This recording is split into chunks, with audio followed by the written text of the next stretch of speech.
Hello hi जय Jagannath welcome to राजपता blog सांग माने आज मु आपण को गोटे स्टोरी विषय रे कहूची जो स्टोरी मोर जने भाई सहित घटी सहित रियल स्टोरी घटी से मते थरे ए विषय रे कहूतले मु से कथा सुनुतली से स्टोरीटा आपण को कहूची थरे तांकर जने रिलेटिव चली जाइतले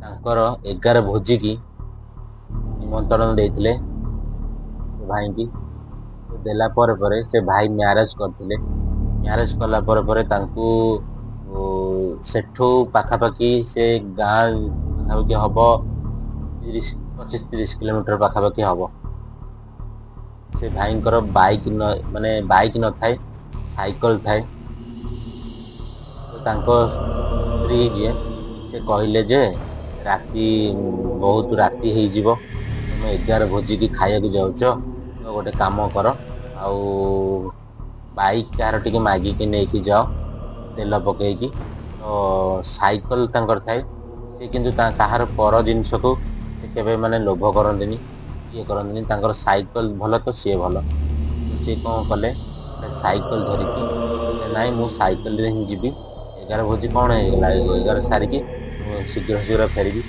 स्त्री से मना करुले कहले साइकिल नहीं कि एत बाट जीव 20-25-30 किलोमीटर पाखापाखि आइला आसक जंगल भी पड़ो जंगल रे यदि भी किसी प्रोब्लेम हम तुम साइकिल नहीं केमती जीव आज 11 अच्छी 11 रे जदि तांकर किसी अबड़ा फबड़ा दियंती तो तुम पुणी तो आनवाक पड़ो आउ ना से किसी ना मोर किसी असुविधा हेनी मु साइकिल नहीं जीवी वाइफ कथा मानिलेनी तो तांकरी साइकिल धरिकी चलिले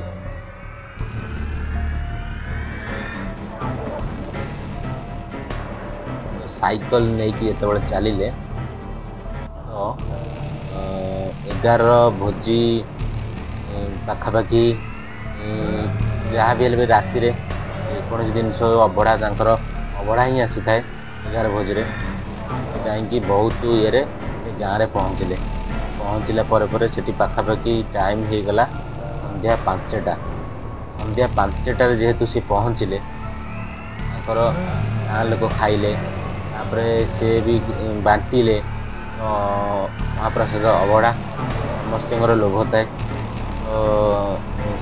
तो घर लोक से कहले जे बहुत रास्ते मु साइकिल लेके आसी को टाइम हो गला 10टा पाखापाखि से पर्यंत भी से घर को फेरी न था स्त्री घरटी बहुत माने कष्ट हो जाउथिले तो तापर से कहले मु 10टा राति हेलानी तो पलाउची तो गाँ लोक कहले जे अरे तू एत राति जीवु केमी एत राति जदि भी जाऊचु तो अबड़ा टिके साथी नहीं कि जा तो अबड़ा ना हाँ मु अबड़ा नहीं कि जीवी आमती आसते सेमती ही जीवी गाँ लोक कहले देख अबड़ा अबड़ा हूँ गोटे एमती जिनस भूत प्रेत ठाकुर समस्त आशा थाए तो तापर से कहले जे हाँ मु अबड़ा नहीं कि जीवी मु जो पटे आसती से पटे जीवी घर ठू एक घर पाखापाखि बहुत जंगल रास्ता बहुत निछाटिया रास्ता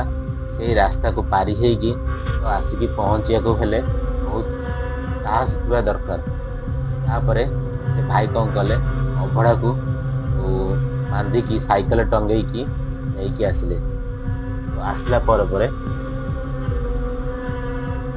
बहुत लोक मना ही करुले अभड़ा को राति अधे नहीं कि मैं जाओनी से भाई जमा शुणिले ही नहीं तो अभड़ा को साथी रे नहीं कि चलिले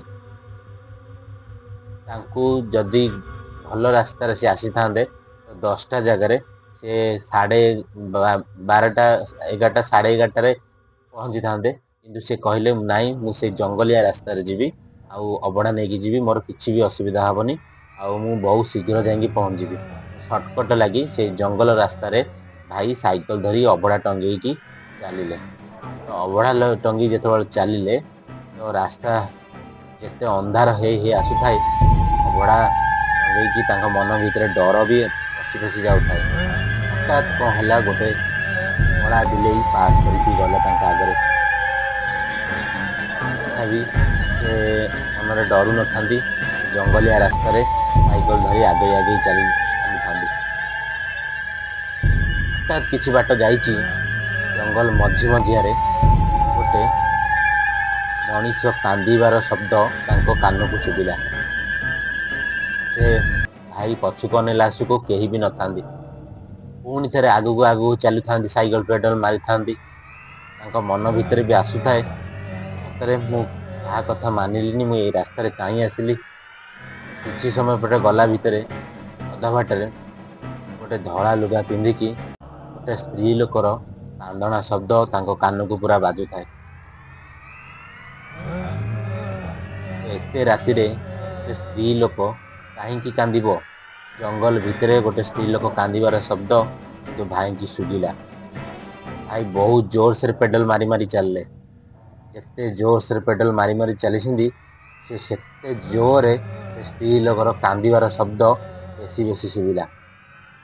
ତ ତାପରେ ଭାଇ ଆସ୍ତେ ତାଙ୍କର ମନ ଭିତରେ ଡର ପଶି ଆସିଲା। ତ ତାପରେ ସେ ଖାଲି ପ୍ରଭୁ ଜଗନ୍ନାଥଙ୍କୁ ଡାକୁଥାନ୍ତି, ପ୍ରଭୁ ଏ ଜଙ୍ଗଲ କେମିତି ମତେ ପାରି କରିଦିଅନ୍ତୁ କହିକି ବହୁତ ଡରରେ ସେ ଆଗେଇ ଚାଲିଲେ।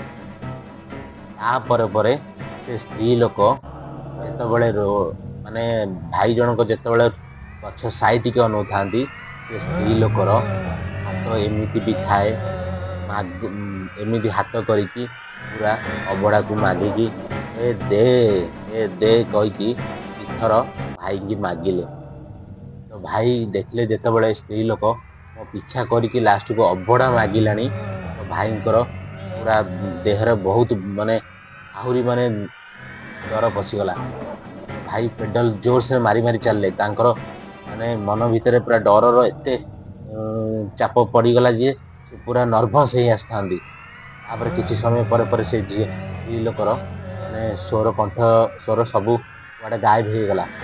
ଭାଇଙ୍କର ମନ ଭିତରେ ଟିକେ ଆସିଲା ଯେ ସେ କୁଆଡ଼େ ପଳେଇଲା କି କ'ଣ କଲା। ପୁଣି କିଛି ବାଟ ଗଲା ଆସୁକୁ ପୁଣି ଥରେ ସେ ସ୍ତ୍ରୀ ଲୋକ ଗୋଟେ ଗଛ ସାଇଟରେ ଛିଡ଼ା ହେଇକି ପୁଣି ମାଗିବାକୁ ବସିଲା। ହେ ଦେ 3 ଥର ହେ ଦେ କହିକି 3 ଥର ମାଗିବାକୁ ଚେଷ୍ଟା କଲା। ତାପରେ ଭାଇ ବହୁତ ଦୁର୍ବଳ ହେଇଗଲେ। ଲାଷ୍ଟକୁ କ'ଣ କଲେ, ଅବଢ଼ାକୁ ସେ ଚାହିଁଲେ ଯଦି ମୁଁ ଅବଢ଼ା ଦେବି ତାହେଲେ ମୁଁ ଏଠି ମରିଯିବି। ତ ଅବଢ଼ାକୁ ସେ ଟୋଟାଲି ହିଁ ଖୋଲିଲେ ନାହିଁ। ତାଙ୍କ ସାହସରେ ସେ ପେଡାଲ ମାରି ଚାଲିଲେ। ତ କିଛି ବାଟ ଆଉ ରହିଲା ଘର। ତାପରେ ଭାଇ ଜଣକ ଯେତେବେଳେ ସେ ଜଙ୍ଗଲ ପାରି ହେଇକି ଘର ପାଖରେ ପହଞ୍ଚିଲେ, ସେଇ ଟାଇମରେ ଯାଇକି ସେ ସାଇକେଲକୁ ଫୋପାଡ଼ି ତାଙ୍କ ଘର ଭିତରେ ପଶିଗଲେ। ପଶିଗଲା ଭିତରେ ତାଙ୍କ ସ୍ତ୍ରୀ ଯେତେବେଳେ ଆସିକି ତାଙ୍କ ଅବଢ଼ାକୁ ସେ ଆସି ଘର ଭିତରୁ ନେଇଛନ୍ତି, ସାଥେ ଭାଇ ଜଣକ ଯାଇକି ସେ ଘର ଭିତରେ ସେନ୍ସଲେସ୍ ହେଇଯାଇଛନ୍ତି। ତ ଯେତେବେଳେ ସେ ସେନ୍ସଲେସ୍ ହେଇଯାଇଛନ୍ତି, ଭାଇ କି ତାଙ୍କ ସ୍ତ୍ରୀ ପଚାରିଲେ କ'ଣ ହେଲା କହିକି ପଚାରିଲେ, ଯେତେବେଳେ ସେ ଭାଇ ଜଣକ ପୁରା ଡରିକି ଥରୁଥାନ୍ତି। କବାଟ ବନ୍ଦ କରିବାକୁ ତାଙ୍କୁ ଶୀଘ୍ର କହିଥାନ୍ତି, କବାଟ ଶୀଘ୍ର ବନ୍ଦ କର। ଯେତେବେଳେ ସେ କବାଟ ବନ୍ଦ କରିଦିଅନ୍ତି, ତ ଭାଇ ଜଣକ ଆଉ କିଛି ଡରରେ ପାଟିରୁ ତାଙ୍କର କଥା ବି ବାହାରୁ ନଥାଏ। ତାପରେ ତାଙ୍କ ସ୍ତ୍ରୀ ଭାବିଲେ ଇଏ କୋଉଠି ଡରିକି ଆଇଛନ୍ତି, ହେଲେ ଅବଢ଼ା ସାଥିରେ ଆଣିଛନ୍ତି କିଛି ନା କିଛି ଗୋଟେ ରାସ୍ତାରେ ଘଟିଛି। ତାପରେ ଯେତେବେଳେ ତାଙ୍କ କବାଟ ଖୋଲିକି ତାଙ୍କ ସ୍ତ୍ରୀ ଦେଖନ୍ତି ବାହାରକୁ, ଦୂରରେ ସେ ସ୍ତ୍ରୀ ଲୋକ ଜଣକ ପୁରା ହାତ ଦେଖେଇକି ଛିଡ଼ା ହେଇଛି। ତ ସାଥି ତାଙ୍କ ସ୍ତ୍ରୀ କ'ଣ କହନ୍ତି, ଆସିକି ଭଡ଼ କିନା କବାଟ ଦେଇ ଦିଅନ୍ତି। ଦେଇଦେବା ପରେ ସେ ସ୍ତ୍ରୀ ଲୋକ କୁଆଡ଼େ। ତାପରେ ସେ ଅବଢ଼ା ବାହାରେ କିଛି ସମୟ ପରେ ସେ ଅବଢ଼ାକୁ ନେଇକି ତାଙ୍କ ସ୍ତ୍ରୀ ବାହାରେ ଦେଇଥିଲେ। କିନ୍ତୁ ଏଇଠି ଗୋଟେ ଜିନିଷ, ଅବଢ଼ା ଏମିତି ଗୋଟେ ଜିନିଷ ଯାହାକି ଭୂତ ପ୍ରେତ ସମସ୍ତଙ୍କର ଆସନ୍ତି।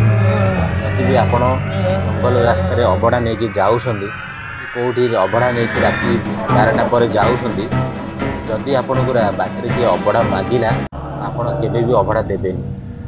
ଯଦି ବି ଆପଣ ଅବଢ଼ା ଦେବେ, ଆପଣ ସେଇଠି ହିଁ ମରିବେ, ସେଇଠି ହିଁ ମରିଯିବେ। କାରଣ ଅବଢ଼ା ସହିତ ଆପଣଙ୍କୁ ଭୂତ ଖାଇଯିବ। ଆପଣ ଅବଢ଼ା ନ ଦେଇକି ଭାଇ ଥିଲେ ବୋଲି ସେଦିନ ବଞ୍ଚିଲେ। ଏଭଳିଆ ଷ୍ଟୋରି ଶୁଣିକି ମୁଁ ପୁରା ଡରି ଯାଇଥିଲି। ତାଙ୍କ ରିଏଲ୍ ଷ୍ଟୋରି। ଯଦି ଆପଣଙ୍କୁ ଏ ଷ୍ଟୋରି ଭଲ ଲାଗୁଛି ତାହେଲେ ମୁଁ ଆଉ ପାର୍ଟ 4 ଆଣିବି ଆପଣଙ୍କ ପାଇଁ। ରହୁଛି, ଜୟ ଜଗନ୍ନାଥ।